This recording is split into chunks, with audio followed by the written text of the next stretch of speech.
기원전 1세기 지중해 전역을 하나의 질서 아래 집어삼키는 파도가 밀려오고 있었습니다. 로마라는 이름의 파도였습니다.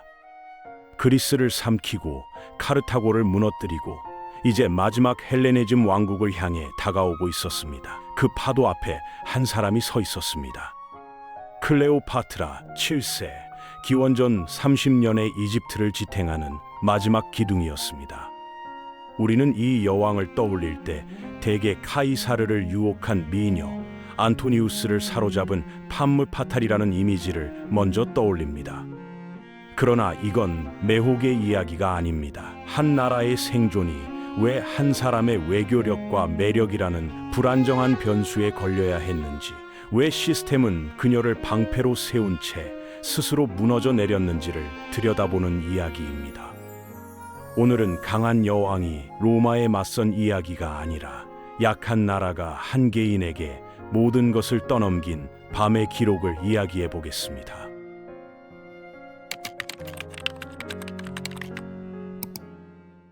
클레오파트라가 즉위한 기원전 51년, 이집트는 겉으로만 화려한 나라였습니다.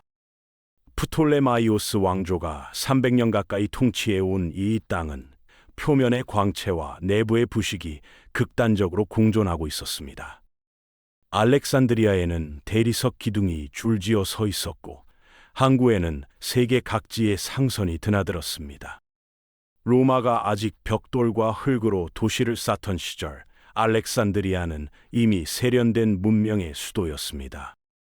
그런데 이 화려한 껍데기 안쪽을 들여다보면 완전히 다른 풍경이 펼쳐집니다. 프톨레마이오스 왕조의 이집트는 흔히 강력한 관료제 국가로 오해받지만 실상은 정반대였습니다. 중앙정부가 지방을 통제할 자원이 없었고, 법 집행은 현지 치안대에, 세금 징수는 사원의 사제들에게 위임해야 했습니다. 나일강이 제때 범람하는 해에는 이 느슨한 체제가 돌아갔지만 기근이나 외침이 닥치면 시스템은 곧바로 마비됐습니다. 시스템이 멈추면 모든 시선은 한 사람에게 향합니다. 제도적 해결 창구가 없으니 왕 개인의 자비가 곧 사법이었고, 왕의 관심이 곧 행정이었습니다. 클레오파트라가 10개 국어를 배우고 사제들과 직접 소통하며 나일강을 따라 시차를 다닌 건 시스템이 해야 할 일을 아무도 대신해주지 않았기 때문입니다. 이 약한 시스템의 뿌리를 더 깊이 파고 들어가면 프톨레마이오스 왕조 특유의 권력 구조가 보입니다. 이 왕조는 형제 자매끼리 결혼하는 관습을 200년 넘게 유지했습니다. 단순히 이집트 전통을 따른 게 아닙니다. 마케도니아에서 건너온 소수의 그리스계 지배층이 원주민 귀족 가문과 피가 섞이는 걸 막으려는 정치적 계산이었습니다. 권력을 왕실 안에 가두겠다는 전략이었지만 그 대가는 참혹했습니다. 왕실 안에 권력이 집중되면 될수록 형제가 형제를 죽이고 어머니가 아들을 독살하는 참극이 반복됐습니다. 왕위 다툼을 조정할 제도가 없었기 때문입니다. 결국 살아남는 쪽이 정당한 왕이 되는 결과가 곧 명분인 구조였습니다. 공동통치라는 제도가 있었지만 이건 협력이 아니라 상대를 먼저 제거하는 자가 살아남는 제로섬 게임이었습니다. 왕실 내부의 갈등을 중재할 법적 장치도 독립적인 사법기관도 존재하지 않았습니다. 클레오파트라가 물려받은 것도 바로 이 구조였습니다. 아버지 프톨레마이오스 12세가 남긴 건 강력한 왕국이 아니라 남동생 프톨레마이오스 13세와의 위태로운 공동통치권이었습니다. 그리고 그 남동생 뒤에는 환관 포티누스와 장군 아킬라스 같은 마쿠 실력자들이 실질적인 권력을 쥐고 있었습니다. 18살의 여왕이 왕위를 지키려면 이 사람들을 전부 넘어서야 했고, 왕조의 시스템 안에서는 그것을 도와줄 어떤 장치도 없었습니다. 그런데 이 취약한 시스템 위에 더 무거운 짐이 하나 더 얹혀 있었습니다. 아버지가 남긴 빚이었습니다. 프톨레마이오스 12세는 로마에게 왕위를 인정받기 위해 천문학적인 뇌물을 약속했습니다. 복위를 위해 로마 장군 가비니우스에게 지불한 금액만 1만 달란트, 현대 가치로 수십억 달러에 달하는 거금이었습니다. 이 돈을 어디서 끌어왔겠습니까? 로마의 금융업자들에게 빌렸습니다. 빚을 갚기 위해 이집트 은화의 은 함량을 줄이는 화폐 가치 절하를 단행했고 경제에 대한 신뢰는 무너져 내렸습니다. 급기야 로마의 채권자 라비리우스 포스투무스가 이집트의 재정장관 자리에 앉아 이집트의 부를 합법적으로 빼내갔습니다. 이건 단순한 부채가 아닙니다. 나라의 주권이 빚의 담보로 잡힌 겁니다. 외국 금융업자가 한 나라의 재정장관 자리에 앉아 그 나라의 세수를 직접 걷어가는 상황을 생각해 보십시오. 이건 식민지가 아니라 독립왕국에서 벌어진 일이었습니다. 클레오파트라가 왕관을 썼을 때 그녀 앞에 놓인 현실은 이런 것이었습니다. 곳간은 비어 있고 주요 수출품인 곡물은 이미 로마 채권자들의 몫이었으며 왕실 금고를 채울 방법은 국가 시스템 안에 존재하지 않았습니다. 재정적 자생력을 잃은 나라가 생존하려면 빚을 탕감해 줄 수 있는 사람을 직접 만나야 했습니다. 그 사람은 로마의 최고 권력자였고 그를 만나기 위해선 국가 대 국가의 외교가 아니라 개인 대 개인의 거래가 필요했습니다. 카이사르가 이집트에 도착한 건 기원전 48년이었습니다. 폼페이우스를 추격하며 알렉산드리아에 발을 디딘 그 앞에 클레오파트라는 양탄자 속에 몸을 숨긴 채 나타났다고 전해집니다. 이 유명한 장면을 두고 세간에서는 유혹의 기술이라고 말하지만 그 이면을 보면 좀 더 씁쓸한 진실이 드러납니다. 남동생 세력에 의해 궁에서 쫓겨난 여왕이 자기 나라의 수도에 정상적인 경로로 들어갈 수조차 없었다는 뜻이거든요.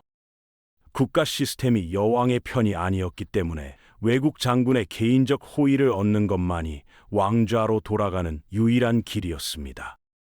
카이사르와의 동맹은 효과적이었습니다. 남동생 프톨레마이오스 13세는 알렉산드리아 전쟁 중 나일강에서 익사했고 클레오파트라는 단독 통치의 길을 열었습니다. 카이사르와 사이에서 아들 카이사리온을 낳았고 이 아이는 이집트와 로마를 잇는 살아있는 증표가 됐습니다. 로마의 최고 권력자의 아들이 곧 이집트의 왕위 계승자라는 구도는 이집트의 안전을 보장하는 가장 강력한 보험이었습니다. 하지만 이 성공 자체가 시스템의 실패를 증명합니다. 여왕이 자국의 내전을 해결하기 위해 외국 군대의 힘을 빌려야 했다는 것 자체가 이집트라는 나라의 자체적인 분쟁 해결 능력이 없었음을 보여주는 겁니다. 카이사르가 기원전 44년 원로원에서 암살당했을 때 클레오파트라의 방패는 순식간에 사라졌습니다. 이것이 개인에게 의존하는 전략의 치명적 약점입니다. 사람은 죽습니다. 시스템은 사람이 바뀌어도 돌아가지만 사람에게 건 판은 그 사람이 사라지면 함께 무너집니다. 카이사르가 죽자 로마는 내전에 빠졌고 클레오파트라는 알렉산드리아에서 다음 카드를 기다려야 했습니다. 이집트의 운명은 다시 한번 공중에 떠올랐고 그 운명을 잡아줄 새로운 손이 필요했습니다. 클레오파트라에게는 새로운 방패가 필요했고 그 자리를 채운 것이 마르쿠스 안토니우스였습니다. 기원전 41년 타르수스에서의 만남은 유명합니다. 황금빛 배 위에 아프로디테로 분장한 클레오파트라가 등장했고 도시 전체가 그 행렬에 압도당했습니다. 이 장면을 보고 치명적인 매력이라고 감탄할 수도 있지만 다른 각도에서 보면 전혀 다른 풍경이 펼쳐집니다. 이집트에는 로마의 레기온에 맞설 군단이 없었습니다. 독자적인 해군력도 없었고 기술적 우위를 점할 무기 체계도 없었습니다.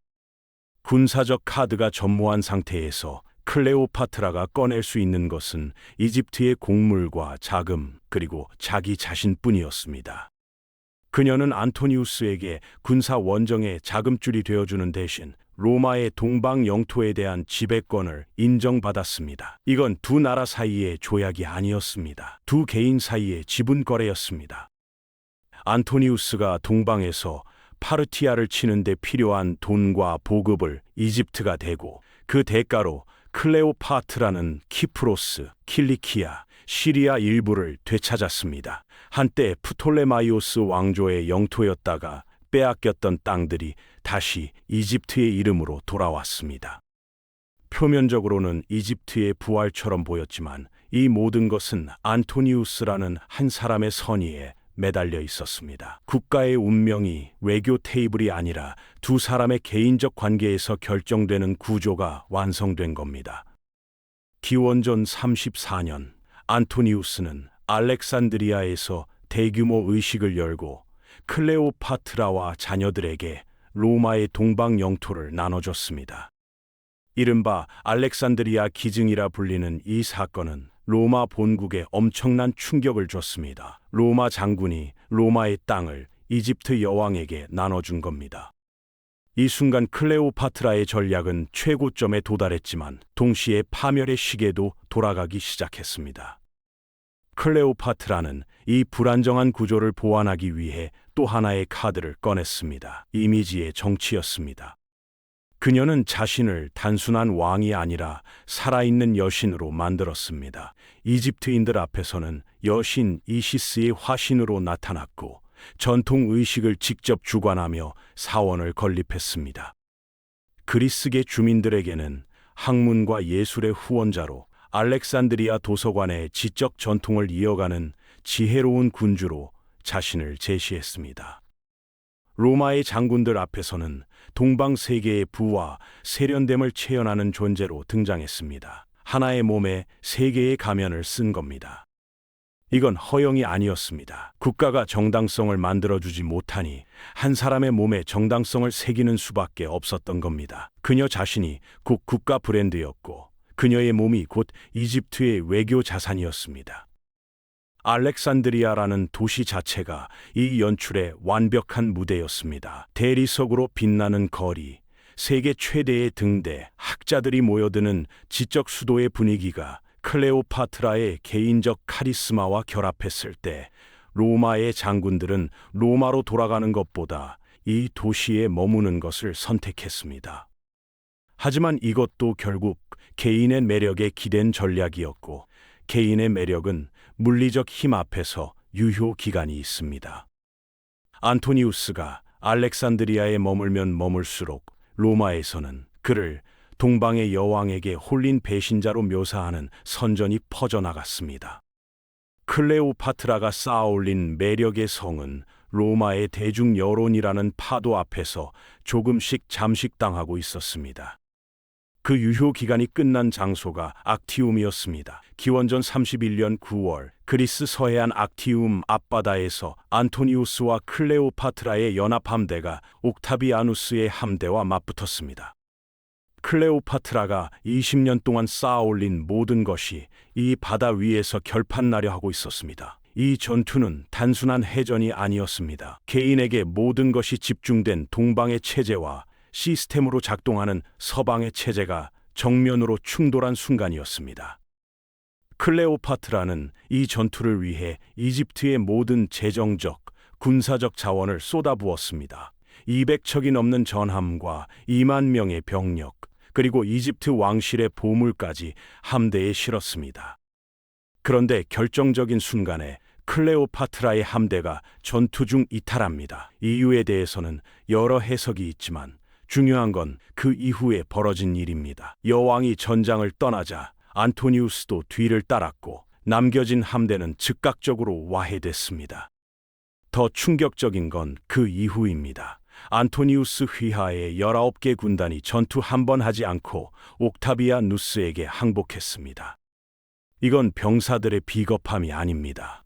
그들이 충성했던 대상이 로마라는 국가가 아니라 급여를 주는 개인이었기 때문입니다. 사람이 곧 시스템이었던 군대는 그 사람이 사라지자 함께 증발했습니다. 반대편에 서 있던 옥타비아누스는 정확히 반대의 전략을 구사했습니다. 그는 자신의 개인적 매력을 앞세우지 않았습니다. 대신 로마의 전통, 공화정의 가치, 시민의 명예라는 시스템의 언어를 사용했습니다.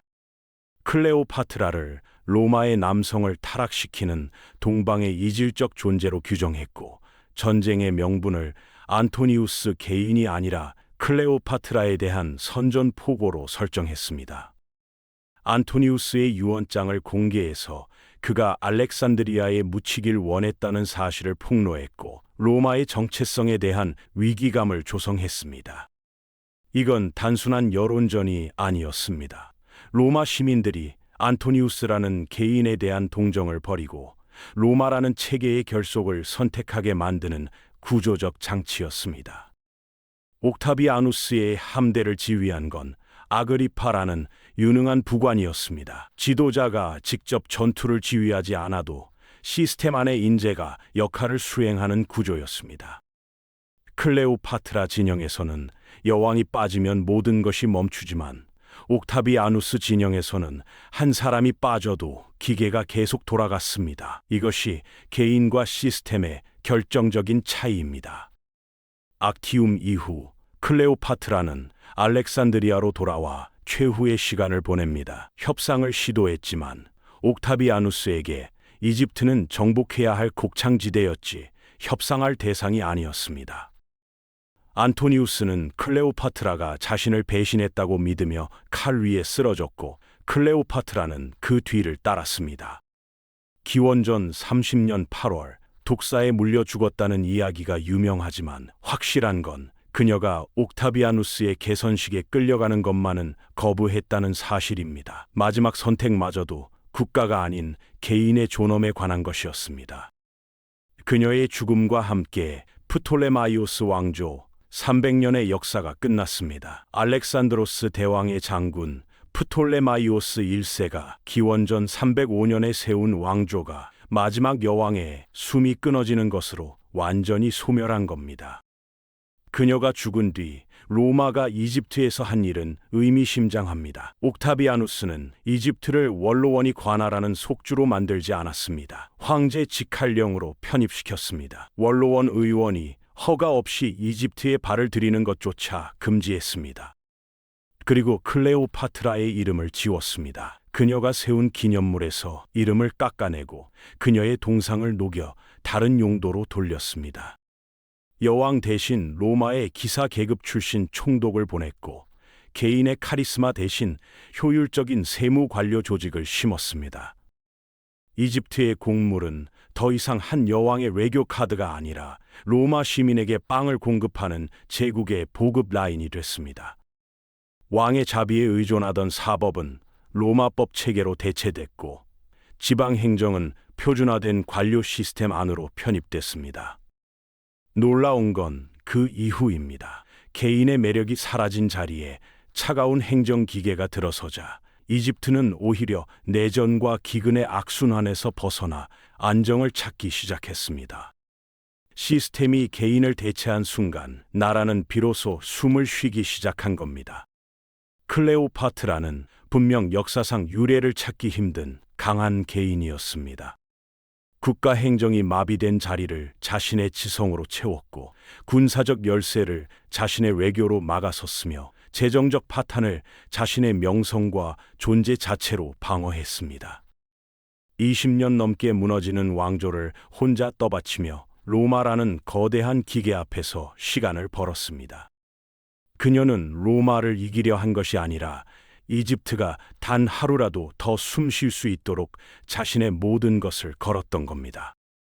그러나 악티움의 파도가 증명한 진실은 단순합니다. 아무리 빛나는 개인이라 할지라도 제도화된 구조를 영원히 대신할 수는 없다는 것입니다. 구조가 약할수록 개인은 과대해지고 과대해진 개인이 쓰러지는 순간 나라도 함께 쓰러집니다. 왜 한 나라의 생존이 한 여자의 매력에 의존했느냐는 질문에 대한 답은 비극적입니다. 국가라는 시스템이 더 이상 스스로 숨 쉴 수 없었기에 마지막 산소 호흡기로서 한 개인의 생명을 빨아들인 겁니다. 그녀가 강했던 것이 아닙니다. 나라가 너무 약했던 겁니다. 파도는 멈추지 않았습니다. 여왕은 사라졌고 그 자리에 시스템이 들어섰습니다. 개인에게 모든 것을 기대던 나라는 역사 속으로 없어졌고 자신을 태워 황혼을 늦추려 했던 한 사람만이 2000년째 기억되고 있습니다.